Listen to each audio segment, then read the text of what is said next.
Hello friends, welcome to sign up study. तो आज का हमारा जो सब्जेक्ट है वो इकोनॉमिक्स है, ठीक है। और जो टॉपिक है वो उसमें आज हम लोग पढ़ेंगे ट्रेड बैलेंस, ठीक है। जो मनी एंड बैंकिंग जो भी टर्मिनोलॉजी होता है उस सारी चीज़ों को हम लोग देखेंगे। उसमें हम लोग देखेंगे ट्रेड बैलेंस क्या होता है, बैलेंस ऑफ पेमेंट्स क्या होता है, आरबीआई वर्क कैसे करता है। तो इन सारी चीज़ों को हम आज पढ़ेंगे, ठीक है। तो चलिए स्टार्ट करते हैं। तो आज का हमारा जो पहला टॉपिक होगा है ना, वो है ट्रेड बैलेंस। कि ट्रेड बैलेंस होता क्या है, ठीक है। तो ट्रेड बैलेंस बेसिकली होता क्या है, तो जब दो देशों के बीच जो व्यापार होती है ना, उसमें एक्सपोर्ट होता है और इम्पोर्ट होता है। एक होता है एक्सपोर्ट और एक होता है इम्पोर्ट। एक्सपोर्ट का मतलब होता है ना, जब एक देश दूसरे देश में अपने सामान को भेजता है ना, दैट इज उसको बोलते हैं एक्सपोर्ट। और जब वही देश दूसरे देश से अपने देश में सामान लेता है, मंगाता है या लेता है ना, उसको बोलते हैं इम्पोर्ट, ठीक है। तो एक्सपोर्ट और इम्पोर्ट के डिफरेंस को हम लोग कहते हैं ट्रेड बैलेंस, ठीक है। इन दोनों के डिफरेंस को बोलते हैं हम लोग ट्रेड बैलेंस। फॉर एग्जाम्पल अगर देखें तो मान लीजिए इंडिया जो है चाइना को 18 अरब डॉलर का मतलब एक्सपोर्ट किया, मतलब सामान भेजा, ठीक है।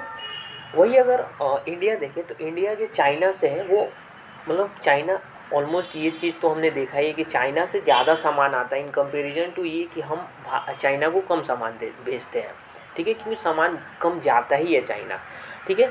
अब जो इन दोनों के बीच का जो डिफरेंस होता है ना एक्सपोर्ट और इम्पोर्ट का, उस चीज़ को हम लोग बोलते हैं ट्रेड बैलेंस, ठीक है। तो अगर मान लीजिए भारत को हमको ट्रेड बैलेंस को, किसी भी कंट्री का अगर ट्रेड बैलेंस को हमको देखना है ना, तो हम क्या करेंगे, उसके एक्सपोर्ट, ठीक है, और इम्पोर्ट दोनों के डिफरेंस को देख लेंगे। जो उसका डिफरेंस आएगा ना, वो उसका ट्रेड बैलेंस कहा जाएगा उसको, ठीक है। तो ये होता है ट्रेड बैलेंस, ओके। और ट्रेड बैलेंस अगर पॉजिटिव है, मतलब दोनों पॉजिटिव है ट्रेड बैलेंस अगर ना, तो ये कंट्री के लिए काफ़ी अच्छा होता है, ठीक है। एक पॉजिटिव एस्पेक्ट में देखा जाता है एक देश के लिए, ओके ना। इसके बाद होता है बैलेंस ऑफ पेमेंट।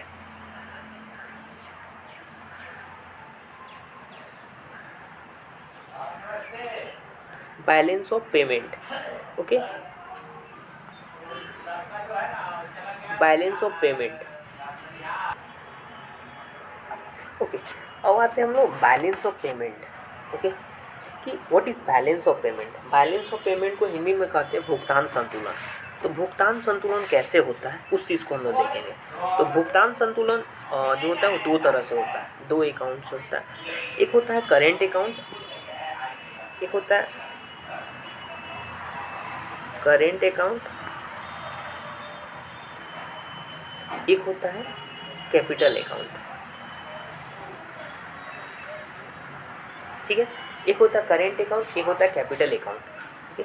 अब करेंट अकाउंट से कौन सा बैलेंस ऑफ पेमेंट होता है और कैपिटल अकाउंट से कौन सा बैलेंस ऑफ पेमेंट होता है, उसको हम लोग देखते हैं। तो जो करेंट अकाउंट से बैलेंस ऑफ पेमेंट होता है ना, उसमें आपका आता है goods and services, gift and aid, ठीक है। ये सारे जो पेमेंट्स होते हैं ना, बैलेंस जो पेमेंट होते हैं वो होता है आपका करेंट अकाउंट से। लेकिन अगर वही लोन देना हो या कि कहीं इन्वेस्ट करना हो, तो वो होता है आपका कैपिटल अकाउंट से, ठीक है, जिसको पूंजीगत खाता कहा जाता है। तो लोन और इन्वेस्टमेंट के लिए कैपिटल अकाउंट का इस्तेमाल होता है और करेंट अकाउंट का इस्तेमाल होता है गुड्स के लिए, सर्विसेज के लिए, गिफ्ट और एड के लिए। अगर हम इन्वेस्टमेंट की बात करें, तो इन्वेस्टमेंट तीन तरह से होता है। एक को बोला जाता है एफडीआई, एक को बोला जाता है एफपीआई, ओके, एंड तीसरे को बोला जाता है एफआईआई, ओके। अब बात करते हैं एफडीआई क्या होता है। एफडीआई मतलब क्या होता है कि अगर कोई फॉरेन कंपनी या कोई फॉरेन ऑर्गेनाइजेशन किसी इंडियन कंपनी में 10% से ज़्यादा स्टेक को खरीद लेती है ना, मतलब 10% से अधिक मतलब हिस्सेदारी, पार्टनरशिप को खरीद लेती है, 10% स्टेक खरीद लेती है, तो उसको बोला जाता है एफडीआई, ठीक है, एफडीआई, ओके। एफपीआई क्या होता है। एफपीआई अगर कोई फॉरेन कंपनी या फॉरेन ऑर्गेनाइजेशन किसी भारतीय कंपनी में 10% से कम के स्टेक को खरीदती है ना, तो उसको बोला जाता है एफपीआई, ओके। और एफआई दोनों के मतलब दोनों के कॉम्बिनेशन को, एफडीआई और एफपीआई के कॉम्बिनेशन को एफआईआई कहते हैं, ठीक है। तो ये हमारा इन्वेस्टमेंट हो गया। अगर हम इसके बाद हम बात करेंगे आरबीआई का, ठीक है। आरबीआई कैसे कार्य करती है, ओके। आरबीआई का गठन कब हुआ, किस कमेटी के रिकमेंडेशन पे गठन हुआ, इसको देखेंगे, ठीक है। यहाँ तक समझ में एटलीस्ट आ गया होगा, ओके। सो आरबीआई की अगर बात करें ना, तो आरबीआई जो था ना, RBI reserve bank of India की स्थापना 1934 में हुई। 1934 में रिजर्व बैंक ऑफ इंडिया की स्थापना हुई हिल्टन यंग कमेटी के रिकमेंडेशन पे। हिल्टन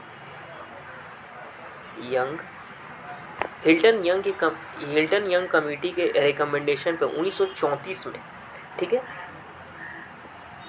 1934 में हिल्टन यंग कमेटी के सिफारिश पर 1 अप्रैल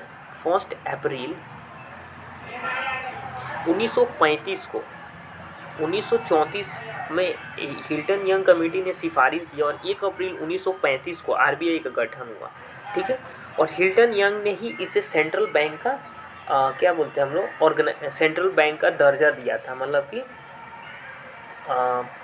रिकॉग्निशन दिया था। हिल्टन यंग कमेटी ने ही आरबीआई को सेंट्रल बैंक का रिकॉग्निशन दिया था, ओके। और जो इसके बाद जो पहले अध्यक्ष थे आरबीआई के, उनका नाम था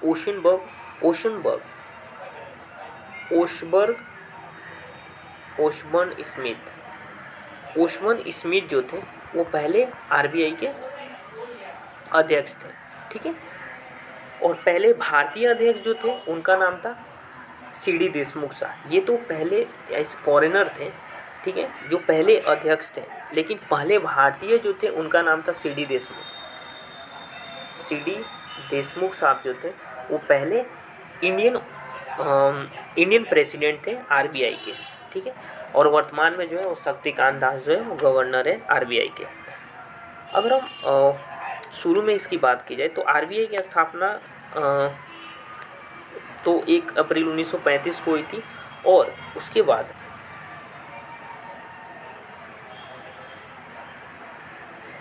1 जनवरी 1 जैन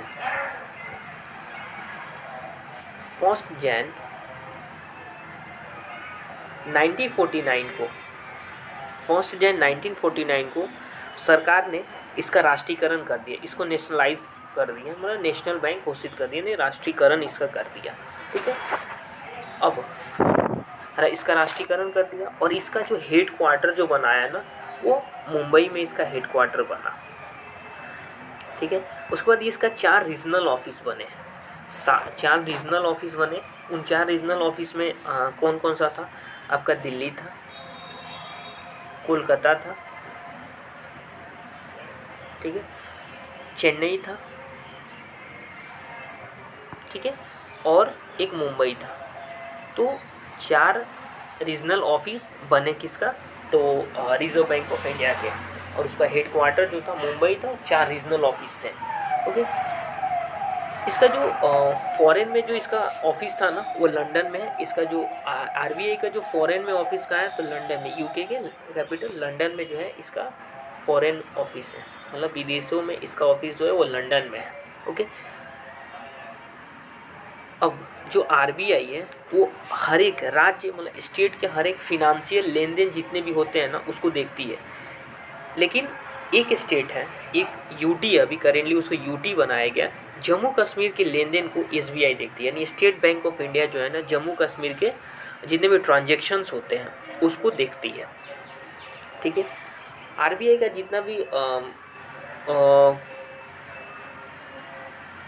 जितने भी वर्किंग डेज का जितने फाइनल जो होता है ना कार्य, वो 1 जुलाई 30 जून तक फाइनल सारा चीज़ हो जाता है, फिर उसके बाद से नए सिरे से काम जो चालू होता है। अब देखिए आरबीआई के कार्यों में टोटल 21 सदस्य का बोर्ड होता है। अगर क्वेश्चन ये आता है कि टोटल जो बोर्ड्स की संख्या आरबीआई में बोर्ड की जो संख्या है वो कितनी है, तो टोटल 21 मेंबर्स का आरबीआई का बोर्ड है, ठीक है, जिसमें 1 गवर्नर होते हैं, 4 डेप्यूटी गवर्नर होते हैं, 4 जो रीजनल ब्रांच के गवर्नर होते हैं, 2 फिनांस मिनिस्टर के अधिकारी होते हैं, और 10 जो होते हैं ना इकोनॉमिक्स के बहुत ही अच्छे जानकार होते हैं। तो ये सारे जो है ये जो बोर्ड के जो होते हैं ना संचालन, जो वर्किंग कमेटी है आरबीआई का, उसके सदस्य, उस बोर्ड के सदस्य होते हैं टोटल 21 मेंबर, जिसमें 1 governor, 4 deputy governor, 4 regional branch के गवर्नर और 2 फाइनेंस मिनिस्ट्री के अधिकारी और 10 जो होते हैं ना इकोनॉमिक्स के बहुत अच्छे जानकार लोग होते हैं। टोटल 21 मेंबर्स का ये बोर्ड होता है। आरबीआई का जो वर्किंग कमेटी होता है टोटल 21 मेंबर का होता है। ठीक है, अब अगर हम बात करें कि आरबीआई का जो है वर्क क्या होता है, अगर आरबीआई की हम वर्क बात करें तो ये सरकारी बैंक के रूप में कार्य करता है, पहला। अब ये क्या करता है ना कि इंटरनेशनल स्टेज पे ना भारत को रिप्रेजेंट करता है। ठीक है, तीसरा बात ये करता है कि फिनेंशियल जितने भी रिपोर्ट्स होते हैं ना उनको जारी करता है। ठीक है, और ये मुद्रा का एक्सचेंज करता है, एक्सचेंज ऑफ करेंसी करता है, बैंकों पे कंट्रोल रखता है। ठीक है, और नोटों पे भी ये कंट्रोल रखता है। ठीक है, उसके बाद हम लोग देखेंगे कि एमएसएफ क्या होता है।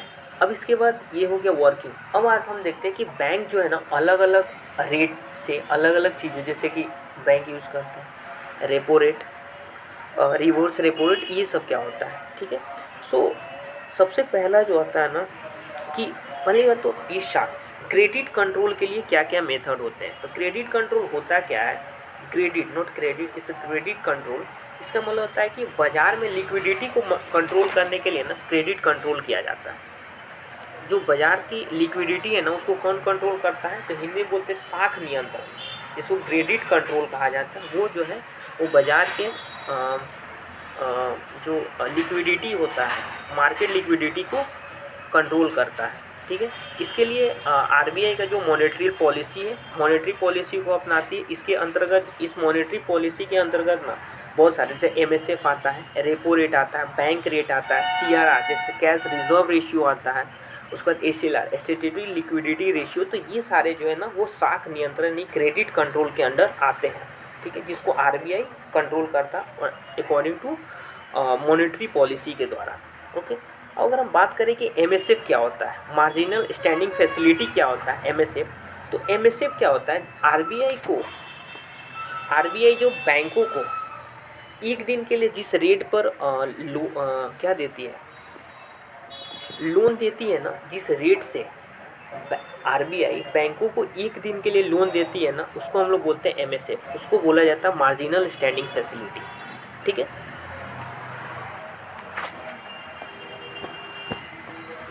एमएसएफ, तो एमएसएफ क्या होता है कि आरबीआई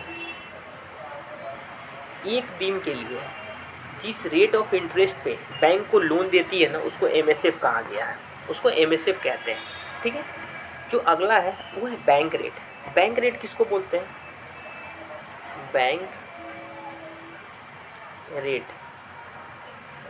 रेट किसको बोलते हैं। ठीक है, जब आरबीआई बैंकों को 14 दिन से अधिक के लिए यानी मोर देन 40 डेज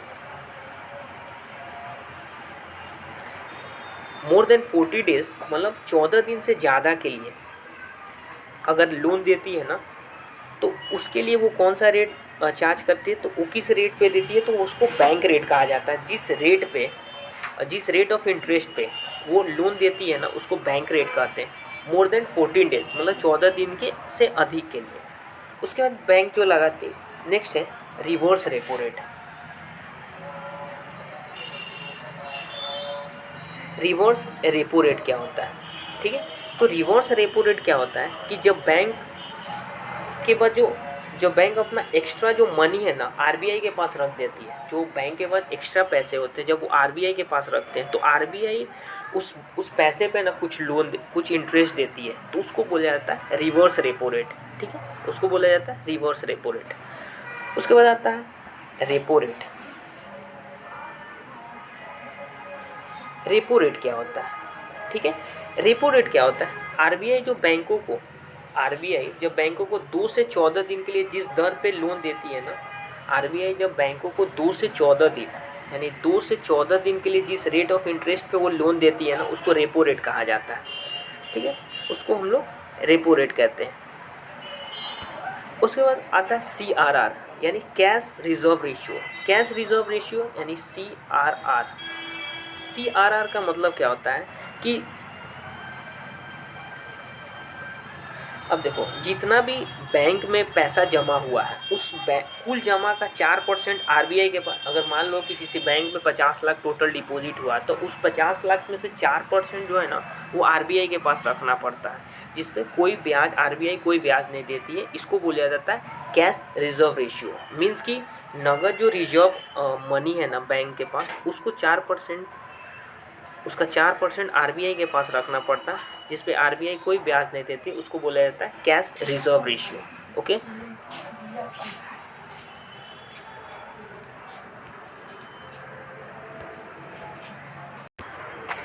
तो थैंक यू सो मच, आज के लिए इतना ही। मिलते हैं नेक्स्ट वीडियो में, तो आगे कंटिन्यू करेंगे हम।